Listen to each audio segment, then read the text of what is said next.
आ जाओ। अब आएगा मजा।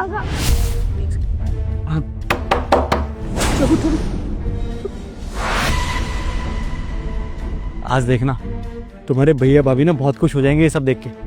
इतने टाइम बाद सरप्राइज दे रहे हैं उनको। कौन है? भाभी आ गई। लगता है कोई बच्चे परेशान कर रहे होंगे। भाभी ने ये पुरानी साड़ी क्यों पहनी हुई है? क्या हो गया? ये लोन वाला आया होगा। जब देखा कि मैं हाई नहीं तो ये गिफ्ट किसने रखा होगा? लगता है कोई पड़ोसी होगा। हमारी गरीबी का ना मजाक उड़ाने के लिए रखे गए हैं।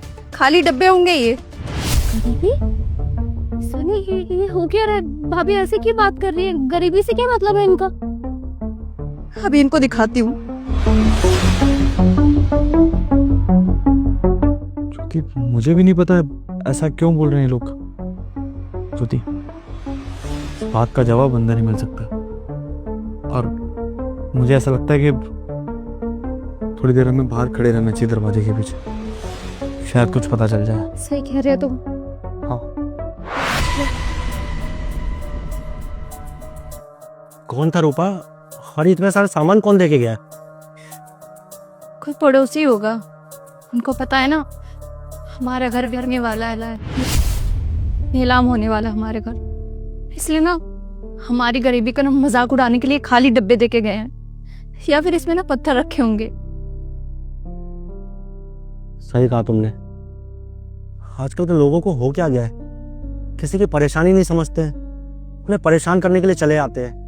अरे क्या जरूरत है डब्बे हमारे दरवाजे के आगे रखने की? उन्हें पता है ना हमारा काम अच्छा नहीं चल रहा है, बिजनेस में लॉस हो गया, हमारे पास पैसे नहीं है। इंसानों की मदद करना तो दूर, उनके हालचाल भी आके नहीं पूछते हैं और हमारा गरीबी का मजाक उड़ा रहे हैं इस तरीके से। कौन देकर गया है ये सामान?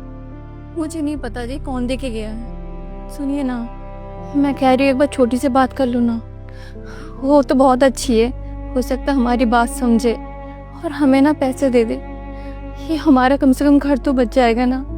आपको तो पता है ना इस घर में हमारी कितनी यादें हैं। अगर छोटी को पता चलेगा ना हमारा घर नीलाम होने वाला है तो मुझे पता वो मना नहीं करेगी। एक बार आप बात करिए ना।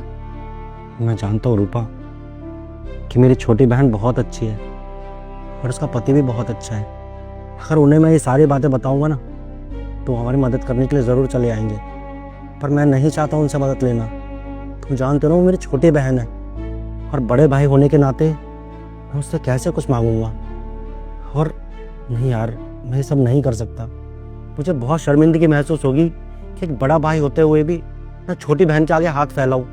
अरे मेरा तो फ़र्ज़ ये बनता है कि मैं दुख परेशानी में अपनी बहन की मदद करूं, ना कि ये अपनी तकलीफ़ें बताकर, अपनी परेशानी बताकर उसे परेशान कर दूं। वो अपने ससुराल में रह रही है, वहाँ के लोगों को पता चलेगा कि हम इस तरीके से बर्बाद हो चुके हैं तो उन लोगों पर क्या बीतेगी। और अपना काम हम छोड़कर हमारे पास चले आएंगे हमारे हाल चाल लेने के लिए। और मैं नहीं चाहता कि कोई भी हमारी वजह से परेशान हो।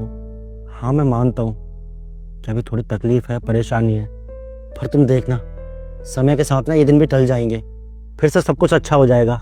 तुम चिंता मत करो। मैं भी यही सोच रही हूँ जी, पता नहीं कब तक ठीक होगा और कब तक लोग ना हमारा मजाक उड़ाएंगे। ये पड़ोसी कैसे लोग हैं? अरे उनको पता है कि हम लोग अभी परेशानी में हैं तो हमारा मजाक उड़ा रहे हैं ऐसे, ये खाली डब्बे भेज के। मेरा तो इंसानियत पे से ना विश्वास उठ गया है। कितने गिरे हुए लोग होते हैं। जब इन लोगों को पता है कि हम लोग मजबूर हैं तो हमारी मजबूरी का मजाक उड़ा रहे हैं, ऐसा कर रहे हैं। मैं सोच भी नहीं सकती थी ऐसे लोग होंगे ये बात तो तुमने बिल्कुल सच बोली है।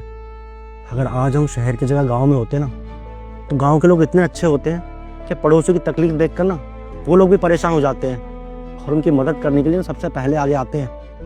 पर शहर में ना ऐसा नहीं है। यहाँ पड़ोसी तो क्या, यहाँ रिश्तेदारों के काम नहीं आते, तो पड़ोसियों की मदद करना तो बहुत दूर की बात है और इनसे उम्मीद भी क्या ही रख सकते हैं। खैर छोड़ो ना, तो ये सब कहाँ बातें लेकर बैठ गई। हमारी तकलीफ़ है, हमारी परेशानी है, हम ही को भुगतनी पड़ेगी। पर मैं तुमसे वादा करता हूँ जैसा सब कुछ पहले था ना, मैं बहुत जल्दी सब कुछ वैसा ही कर दूंगा। बस मुझे चिंता है तो इस घर की। अगर ये घर हमारे हाथों से चला गया तो मैं तुम्हें कहाँ लेकर भटकूंगा, कहाँ रहूँगा, बस ये चिंता मुझे सताई जा रही है। पैसों की बात नहीं है, पैसे तो मैं कहीं ना कहीं से इंतजाम करके उतार दूंगा लोगों के, पर चिंता है तो मुझे इस घर की। सबसे ज़्यादा टेंशन मुझे इस घर की हो रही है कि अगर ये घर चला गया तो क्या होगा, कुछ समझ नहीं आ रहा है। सुनो ना जी, मैं क्या कह रही थी कि एक बार अपने दोस्त वगैरह से बात करके देखो ना, ये रिश्तेदार या किसी से बात करो, कम से कम हमारे ये घर नीलाम होने से बच जाएगा। हम जैसे तैसे करके बाद में पैसे दे देंगे, लेकिन अभी ना किसी के सामने भी ना हाथ फैला के पैसे मांग लो। मैं ये घर नीलाम होता नहीं देख सकती। मैं आपसे ना विनती कर रही हूँ, आप जैसे तैसे करके ना कुछ भी करके ये घर बचा लीजिए। देखो रूपा, इंसानी फितरत ना ऐसी होती है, जब इंसान का वक्त अच्छा होता है ना तो उसके अच्छे वक्त में हर कोई साथ देता है, चाहे रिश्तेदार हो या सगे भाई हो। आज के समय में खून का रिश्ता भी काम नहीं आता है। बस इसलिए मैं चाहता हूँ कि अपनी तरफ से कहीं ना कहीं से कोशिश करके ये सब ठीक कर लूँ, मुझे किसी के आगे हाथ ना फैलाने पड़े। अगर आज मैंने किसी के आगे हाथ फैला लिया ना तो ज़िंदगी भर हमें उनके नीचे दब के रहना पड़ेगा। और तुम तो जानती हो ना, मुझे सब बिल्कुल पसंद नहीं है कि किसी के आगे हाथ फैलाऊँ। ये सब मैंने अपनी मेहनत से, अपनी काबिलियत से हासिल किया था। और ये घर, इस घर में हमारी कितनी यादें बसी हुई है ना। तुम पहली बार इस घर में जब शादी करके आई थी तब इसमें कुछ भी नहीं था, ये सब कुछ तुमने अपने हाथों से सजाया। मैं भी नहीं चाहता कि ये घर हमारे हाथों से जाए। बस 10 लाख रुपए की बात है ना, मैं करूँगा किसी से बात। वैसे एक दोस्त से बात हुई तो थी, पर यार मैंने उसे दोबारा कॉल किया था, पर उसकी बातों से लग नहीं रहा कि वो मेरी मदद करेगा। पर उम्मीद नहीं हारूंगा मैं, और तुम भी उम्मीद मत हारना। मैं तुम्हारा उदास चेहरा देखता हूँ ना तो मुझे बहुत बुरा लगता है यार। मैंने ऐसे ज़िंदगी तो नहीं सोची थी ना तुम्हें देने के लिए। मैंने हमेशा सोचा था कि तुम्हें एक अच्छी और खुशहाल ज़िंदगी दूंगा। कभी कभी मुझे अपने आप पर ही तरस आता है कि मैं कर क्या रहा हूँ। सारी ना मेरी ही गलती है। मुझे उन लोगों की बातों में आकर सारा पैसा ना शेयर मार्केट में नहीं लगाना चाहिए था। सारा पैसा डूब गया, और अब नौबत ये आ गई है कि किराए के मकान में जाना पड़ेगा। चलो छोड़ो, ये सब बातें करके मैं तुम्हें परेशान नहीं करना चाहता। एक बार ये खोल के तो देखो ना, इसमें क्या है, कौन ये सामान देकर गया है, तो मैं चेक करता हूँ। रूपा, ये पर्ची लगी हुई है इसमें, क्या चीज़ है ये? चिट्ठी। मेरे प्यारे भैया, मैं जानती हूँ कि जब से मेरी शादी हुई है मैं आप लोगों से मिलने नहीं आ पाती हूँ, पर क्या करूँ भैया, मेरा घर परिवार है, छोटे छोटे बच्चे हैं, उन्हें स्कूल लेके जाना पड़ता है। पूरा समय ना उन लोगों में ही बीत जाता है। और आप तो जानते हैं ना कि मेरे सास ससुर की भी उम्र हो गई है, उनका भी ध्यान रखना पड़ता है। बस इसीलिए आप लोगों से मिलने नहीं आ पाती।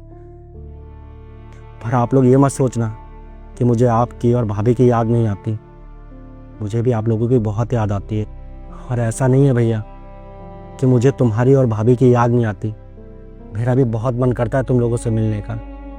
पर क्या हुआ, मैं अगर तुम लोगों से मिलने नहीं आ पाती, और मुझे अच्छे से याद है भैया, मैं कुछ भी भूल सकती हूँ पर तुम्हारा जन्मदिन नहीं। मैं जानती हूँ कि कल आपका जन्मदिन है और मैं आपसे मिलने नहीं आ सकती, तो क्या हुआ, ये गिफ्ट भेज रही हूँ आपके लिए, आपका मनपसंद केक भेज रही हूँ। और भैया, बाकी के जो 2 डब्बे हैं ना, वो आप जब खोलेंगे ना तो आपको सरप्राइज मिलेगा, आप खुश हो जाएंगे। आपको जन्मदिन की बहुत बहुत बधाई, आपकी प्यारी बहन ज्योति। देखा रूपा तुमने, मेरी बहन मुझसे कितना प्यार करती है। वो हमसे ना मिलने नहीं आ पाती, लेकिन उसे मेरा जन्मदिन ना हर साल याद रहता है।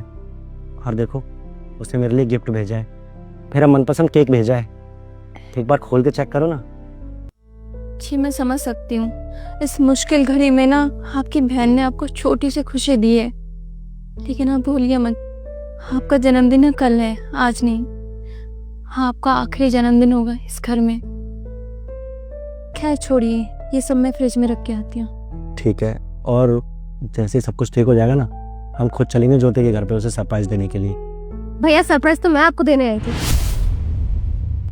लेकिन मुझे ही सरप्राइज मिल गया। बहन, तू यहाँ, तूने तो कहा था तू आने नहीं वाली, चिट्ठी में तो यही लिखा था। भाई तो भैया, मैंने सोचा था कि मैं आपके पास आऊंगी, आपको सरप्राइज दूंगी, आप बहुत ज्यादा खुश हो जाओगे, लेकिन यहाँ आके तो मुझे सरप्राइज मिल गया, मैं दुखी हो गई। मतलब भैया आपने मुझे इतना पराया कर दिया, इतनी बड़ी बात हो गई, घर बिकने को है और आपने मुझे बताया तक नहीं। देख बहन, तू मुझसे छोटी है और मैं तेरा बड़ा भाई हूँ। बड़ा भाई होने के नाते मैं तुझे परेशान नहीं करना चाहता था, बस इसीलिए सब नहीं बताया, बाकी और कोई बात नहीं है। परेशान नहीं करना चाहती थी, और अब जब मुझे पता चला है तो मैं बहुत खुश हूँ ना। ये मेरा घर है भैया, अब मेरे भाई हो। इतनी बड़ी बात अब छुपा भी कैसे सकते हो मुझसे? और आपको क्या लग रहा है कि अब मुझे पता चला है तो क्या सब ठीक हो गया, ये घर नहीं बिकेगा? भैया अब मुझे ना सीधे सीधे बता दो कितना अमाउंट है, ये घर क्यों बिक रहा है, इतने कितने पैसे हो गए आप पे? देख तो शांत हो जा, मेरी हुई है किसी दोस्त से बात, वो पैसे दे देगा मुझे, मैं सब कुछ ठीक कर दूंगा, तू परेशान मत हो। अगर आप कर लेते तो ये घर नहीं बिक रहा होता ना। तो बताओ मुझे क्या अमाउंट है, मैं और सनी कहीं से भी अरेंज करके ये घर बचाएंगे, बस आप बताओ। वो 10 लाख रुपए। ठीक है, 10 लाख रुपए है ना, कोई बात नहीं, मैंने एफडी करवा रखी, मैं वो तोड़वा लूंगी और उसके बाद ये घर नहीं बिकेगा। अब आप बिल्कुल भी मना नहीं करोगे, आपको मेरी कसम है। नहीं ज्योति, तुम इन लोगों के लिए अपनी एफडी नहीं तोड़वाओगे।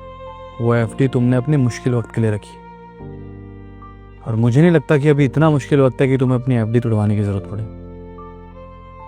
10 लाख की बात है ना, मैं करूंगा इन लोगों की मदद। ज्योति, ये मेरा भी परिवार है और मेरे भी कुछ फर्ज बनते हैं इन लोगों के लिए। कुछ शेयर्स पड़े हैं मेरे पास, मैं वो बेच दूंगा, लेकिन तुम्हें अपनी एफडी तोड़वाने की कोई ज़रूरत नहीं है। और भैया ज्योति ने बिल्कुल ठीक कहा है, आपको ज्योति की कसम है, मना नहीं करेंगे आप लोग। और ये बिल्कुल नहीं कहेंगे कि बहुत बड़ा एहसान कर रहा हूँ, ये सब नहीं सुनना है मुझे। और अगर लग रहा है कि कुछ कर ही रहा हूँ तो बस इतना कर दीजिए कि एक कप चाय पिला दीजिए, बहुत देर से बाहर खड़ा कर रखा है इसने मुझे। हाँ पागल हो तो। ठीक है, आप दोनों बैठिए, मैं चाय बना के लाती हूँ।